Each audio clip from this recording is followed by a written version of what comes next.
Programme मद्दे मुकाबिल में खुशामदीद। मैं हूं रबिया एहसन और मेरे साथ मौजूद है रऊफ लास्टा। और आज के प्रोग्राम में जिन टॉपिक से हम बात करेंगे उसमें सबसे पहले बानी पीटीआई ने एस्टैब्लिशमेंट की आदत पर संगीन इल्जाम आयद कर दिए। कर्ज से मईशत करेंसी मुस्तहकम नहीं होगी, मुल्क में जंगल का कानून, सरमायाकारी नहीं आएगी। इमरान खान का जेल में बड़ा बयान, जेल में इजाफी शीशे और दीवारें बना दी गईं। सहाफियों के सवालों पर भी पाबंदी। खान का जेल में जारहाना रवैया, क्या फ्रस्ट्रेशन बढ़ रही है? इसके अलावा बात करेंगे शरफजल मरवत का रिजीम चेंज मामले पर सऊदी अरब से मुतालिक बयान। पीटीआई ने लाताल्लुकी का ऐलान कर दिया। बानी पीटीआई का सऊदी वली अहद मोहम्मद बिन सलमान से बाहिमी एहतराम का ताल्लुक है। मरवत का मौकिफ उनकी जाती राय, पीटीआई क़यादत ने वाजे कर दिया। मरवत ने सऊदी अरब से मुतालिक बयान किस बुनियाद पर दिया, जानेंगे शरफजल मरवत की ज़बानी। इसके अलावा बात करेंगे सऊदी अरब के मावन वजीर दिफा अहम दौरे पर पाकिस्तान पहुंच गए। आर्मी चीफ के साथ अहम मुलाकात मुतवक्के। ईरान इसराइल मुमकिना महाजराए के तनाजुर में सऊदी दिफा अहम शख्सियत की इस वक्त पाकिस्तान आमद के पीछे क्या अहम मकासद हो सकते हैं, इसके ऊपर बात करेंगे। इसके अलावा बात करेंगे नैब ने नवाज शरीफ को तोशाखाना केस में क्लीन चिट दे दी। नवाज शरीफ को तोशाखाना से गाड़ी खरीदने के केस से बरी करने की सदा। साबिक वज़ीर आज़म ने गाड़ी तोशाखाना से नहीं ली, ये नैब का मौक़िफ़ है।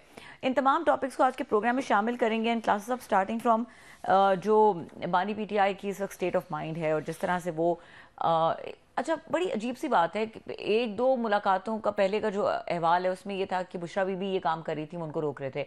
अभी उन्होंने जो फौज की क़यादत है उसका नाम लेकर उन्होंने कहा मैं छोड़ूंगा नहीं इनको, और अगर बुशरा बीबी को कुछ हुआ, क्या आप फ्रस्ट्रेट हो रहे हैं, क्या मसला है? आपको याद आएगा कि हम उसमें जी टीवी में थे, आप भी साथ थे, तो हमने एक दफ़ा उनको इजाज़ुल हक साहब को लिया था, जनरल जिया के जो साहबजादे हैं, हमारे साथ शो में थे। और उनकी आदत है इजाज़ुल हक साहब की, खुली बात करते हैं, जब तक बात कर लेते हैं वो थोड़ी स्ट्रेट बात करते हैं, इफ्स एंड बट्स में नहीं पड़ते। तो मेरा ख्याल है कि 7-8 अप्रैल था, लास्ट ईयर की बात है। तो उनसे ये सवाल किया गया था कि उन भुट्टो साहब को जो 4 अप्रैल को उनको फांसी लगी, तो 3 दिन बाद हमने उनको शो में लिया था। तो उनसे पूछा था तो उन्होंने कहा था कि जनाब के मेरे वाले साहब जो हैं वो इतना ज़्यादा भुट्टो साहब के सख्त उस तरह खिलाफ नहीं थे, ठीक है, हटा दिया गया था, कैद हो गए थे, मरी में गेस्ट हाउस में रखा हुआ था। तो वो कहते हैं कि उन्होंने इनको ना भुट्टो साहब को एक टेलीफोन कॉल की थी। अच्छा।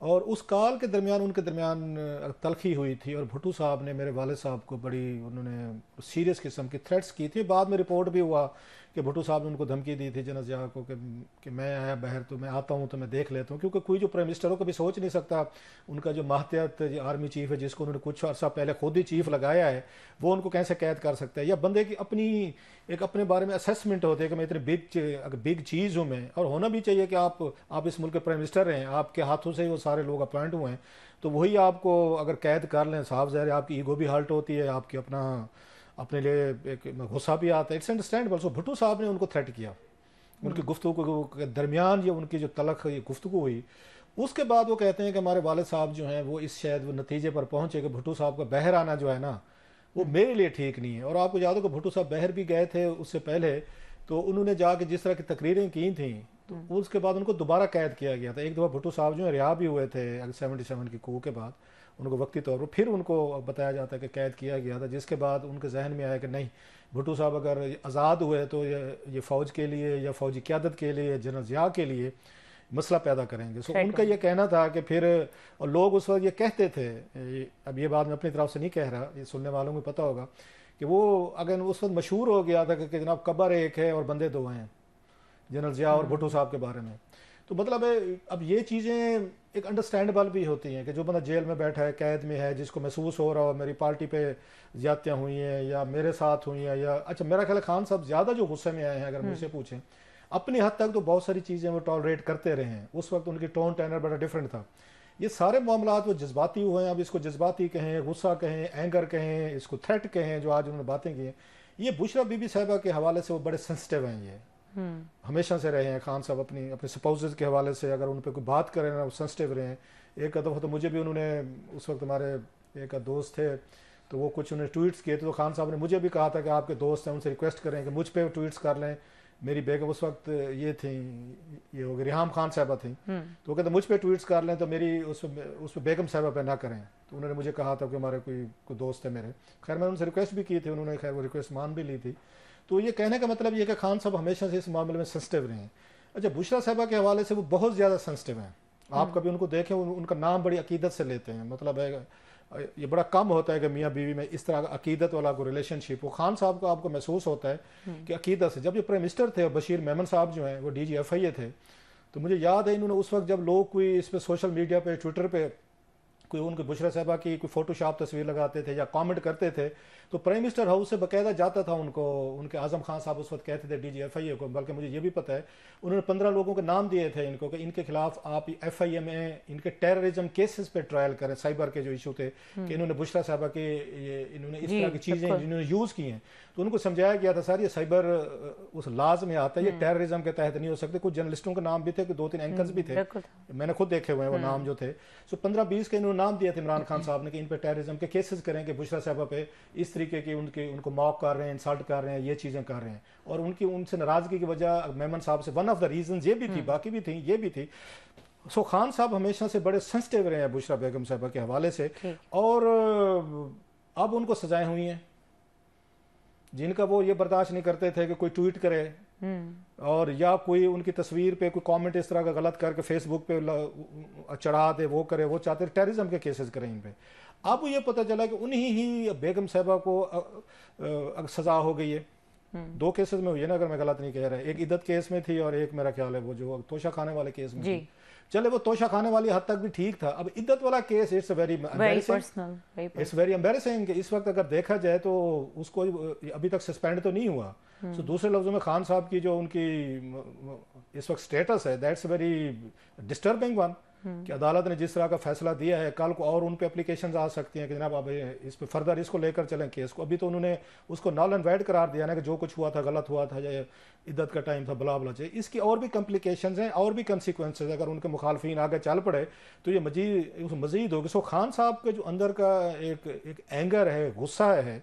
अच्छा, इसका पास्ट भी है साहब, जनाब मुनीर साहब के हवाले से DG ISI थे, उन्होंने अगेन इसी ही बुशरा साहबा के हवाले से उन्होंने जाके बताया था उनको कि सर एक्सीलेंसी, और उनको दोस्तों ने मना भी किया था उस जनाब मुनीर साहब को कि सर आप मत करें, ये आप उनको मत बताएं कि आपकी बेगम साहबा जो है ना, कोई उनको हीरे जवाहरात या कोई उनको पैसे या कौन व्हीलिंग डीलिंग जो कुछ कर रहा है। तो उस वक्त रिपोर्ट किया जाता है कि आसिम मुनीर साहब ने कहा था उन्होंने जनाब कि मेरा एज ए DG ISI मेरा ये काम है कि मैं अपने प्राइम मिनिस्टर को प्रोटेक्ट करूं, और प्रोटेक्ट इसी तरीके से हो सकता है कि उनको बताऊं कि कौन कौन लोग जो हैं उनकी बनी गालत की एक्सेस है और किस तरीके से पैसा, हीरे जवाहरात या अंगूठियां वगैरह जो है ना वो यूज़ करें। कल को प्राइम मिनिस्टर हमारा खतरे में आएगा कि उसकी पोजीशन कंप्रोमाइज्ड होगी अगर उसकी फैमिली जो है इस तरह के एक्ट्स ऑफ ओमिशन कमीशन में है। उन्होंने मेरा अगर ड्यूटी बनती है, और उन्होंने खान साहब को बताया तो खान साहब नाराज़ हो गए और जनरल बाजवा साहब को कहा जी फ़ौरन हटाएं। सो ये एक हिस्ट्री है, पास्ट है। अगर आसिम मुनीर साहब के लिए बड़ी एम्बैरेसिंग सिचुएशन होगी कि 9 महीने बाद आपकी 3 साल की पोस्टिंग होती है ना DG ISI की, आपके अपने कोलीग्स हैं, बैच मेट हैं, आपकी भी तो अपनी एक ईगो होती है ना एज ए DG ISI के तौर पर, कि आपको 9 महीने बाद आपको ओवरनाइट हटा दिया जाए। आपके लिए भी अपने कुलीग्स में, दोस्तों में क्या हो गया, प्राइम मिनिस्टर नाराज हो गया, क्यों हो गया, क्या वजह होगी, वो मेरा ख्याल है एक उनके बिहाफ पे भी एक तो उसमें अंगेरा जो जिस तनाजुर में आपने पहले बात की है और फिर ये इस बात को अगर कंबाइन करें दोनों चीज़ों को, तो ये बड़ा एक ख़तरनाक सी वो बनती है कि फिर तो जो बानी PTI का ये स्टेट ऑफ माइंड है ये बिल्कुल मेरे ख्याल से कोई लास्ट है जो वो कह रहे हैं इस किस्म की, और दूसरी तरफ आप ये कह चुके हैं कि उधर से भी ये इधर और सिचुएशन है, या ये हैं या वो हैं। तो ये किस तरीके से ये कॉन्फ्लिक्ट रिजॉल्व होगा, क्योंकि ये तो मुझे तो रिजॉल्व होते नहीं लग रही। और जो लोग ये कह रहे हैं ना कि इस वक्त खान साहब के लिए कोई कोशिशें हो रही हैं या कोई डील की ऑफर्स हो रही हैं, तो एब्सोल्युटली मैं तो पहले दिन से भी यही मेरा ख्याल था कि कोई डील की ऑफर खान साहब को भी नहीं हो रही। हालांकि खान साहब ने कोशिश की थी, उनके हामी नहीं मानेंगे, लेकिन खान साहब तो कह रहे थे मैं बात, उन्होंने कहा था मैं बातचीत करने को तैयार हूँ, बल्कि यहाँ तक भी कहा था कि जनाब मुनीर साहब को मुझसे कोई डरने की जरूरत नहीं है, अगर मैं वज़ीर आज़म बन गया तो मैं कुछ नहीं कहूँगा। करते हैं दरमियान में कि कुछ मामले एस्टैब्लिशमेंट की तरफ से जो मुझे लगता है, मेरी कोई इन्फॉर्मेशन नहीं है, रीडिंग है, आपको कोई एफर्ट नजर नहीं आती। एफर्ट नजर आती तो ये सारी गुफ्तगू ना हो रही होती। अगर जो अभी बताया जा रहा था कि शायद कोई बरूने मुल्क से कोई खान साहब के लिए कोई थोड़ी सी एफर्ट्स हो रही हैं कि इनको डील बना के दी जाए, इनको बहर ले आए और कोई इनके साथ अंडरस्टैंडिंग हो, वो चुप कर जाएं, मेरा नहीं ख्याल कि कोई बहर से इनके लिए कोई इस तरह की कोई एफर्ट है किसी भी मुल्क की तरफ से। रीजन क्या है, ये नवाज शरीफ साहब जो थे उनकी चले किसी मुल्क ने गारंटी दे दी थी, सऊदीज ने दे दी थी, ले गए थे साथ, और उन्होंने गारंटी पूरी भी की बड़ी हद तक, 5, 6, 7 साल जो भी किया। खान साहब की गारंटी कौन दे? सबके साथ मामला अगर कोई दे भी सकता था आज वाली, इसके बाद जो स्टेटमेंट दिया है शेर अफजल मरवत की, भाई जो भी आएगा नहीं, शेर अफजल मरवत साहब को साइड पे रखे, मैं उनकी बात जो खान साहब ने आज खुद कहा है अपनी स्टेटमेंट है, अपनी जो स्टेटमेंट है, इसके बाद कौन गारंटी देगा उनका? अच्छा जिन मुल्कों ने गारंटी दी थी उनको तो खान साहब हमेशा अटैक करते रहे, उन्होंने सऊदीज पे भी अटैक किया। अच्छा, जो पाकिस्तान पे दबाव डाल के पाकिस्तान से कोई फेवर ले सकते हो, 3 मुल्क हैं, उसमें सऊदीज हैं, अमेरिकन हैं, चाइनीज हैं। तो खान साहब को अपने दौर में किसी एक मुल्क से बनी हुई थी, उन पर तो बड़े सीरियस इल्जाम लगाए उन्होंने हर एक बंदे के, चाइना के हवाले से अलहदा था, फिर उसके बाद सऊदीज हो गए, बाकी दुनिया को छोड़ दें, यूरोपियन यूनियन, ब्रिटेन, उसमें कतर, EU ने सारी आपकी ये हो गई, आपका UAE होगा, इनको थोड़ा सा साइड पे कर लें।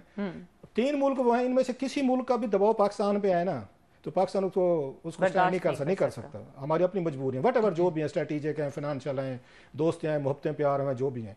अब खान साहब ने कभी सोचे नहीं था कि वही वाली बात में कल ही काफ़ी है, वही बात कल काफ़ी नहीं, कल सिर्फ अल्लाह की ज़ात काफ़ी होती है अपने लिए, हमारे लिए। उसके बाद आपको यहाँ पे आपको वो चाहिए होती हैं, आपको पार्टनरशिप चाहिए होती है, आपको अलाइंसेस चाहिए होते हैं, आपको दोस्त चाहिए होते हैं, आपको एसोसिएशन चाहिए होती हैं, कुछ सोशल लाइफ चाहिए होती है, इवन इंटरनेशनल लेवल पे भी आपको सोशल लाइफ चाहिए होती है। अब खान साहब ने किसी के साथ बना के नहीं रखी, एक मुल्क को कोई एक बता दें, किसी मुल्क के हेड ऑफ द स्टेट ने, इवन आपको याद होगा प्यूटन, इनका बड़े, इन्होंने अपनी अपनी जाती महफिलों में कहते होते, प्यूटन से मेरी बड़ी दोस्ती हो गई, 3-4 पता नहीं कितने घंटे बैठ रहे। क्या प्यूटन ने इवन आपको याद हो जब इन पर अटैक हुआ था, गोली लगी थी, कि उनकी तरफ से कोई स्टेटमेंट आया अपनी हमदर्दी का, या उन्होंने कॉल कर ली हो, या जब इनको सजा दी गई खान साहब को, किसी एक मुल्क का बताएं जिन्होंने इस पर अफसोस का इजहार किया? चलो उन्होंने कंडमनेशन ना की हो कि रियासतों के अपने मामलात होते हैं, एक मुल्क हो जिसके वजीर खारजा ने, कोई सदर ने, कोई वजीर आजम ने, उन्होंने अफसोस का इजहार भी कर दिया, किसी एक ने। आपने इंटरनेशनल लेवल पे दोस्त बनाए हैं क्योंकि आप बिलीव नहीं करते थे, आपने कहा नहीं जी हमारी फॉरेन पॉलिसी जो हम किसी गुलाम थोड़े हैं। ये फॉरेन पॉलिसी गुलामी पे, मास्टरी पे नहीं होती, ये आपके इंटरेस्ट बेस्ड होती है। हमारे को अमेरिका के साथ इंटरेस्ट है, सऊदी या चाइना के साथ, हमारी भी तो मजबूरी है ना, बहुत सारी मजबूरी हमारी भी तो है ना। अगर हम उनसे फेवर लेते हैं अपने मुल्क के लिए, लोगों के लिए, टेक्सटाइल के लिए, अपने मतलब रेमिटेंसेज के लिए, अपने वर्कर्स के लिए, तो वो भी लेंगे आपसे। अब इसको कहें कि हम तो आपसे फेवर ले रहे हैं, आपको कुछ ना मांगे, आपने मांगा तो फिर हम आपके गुलाम थोड़े हैं। मतलब यूरोपियन यूनियन आपको G+ स्टेटस दे, $1 अरब की टैक्सेस हमें माफ करे हमारे टेक्सटाइल को, हमारी उससे एक्सपोर्ट बढ़े, और हमारे वहाँ पे मिलियंस ऑफ पीपल वहाँ पे रहते हैं, आप वो लेटर उसको लहरा दें वहाँ पर, उसमें ये मेलसी के जलसे में। अच्छा,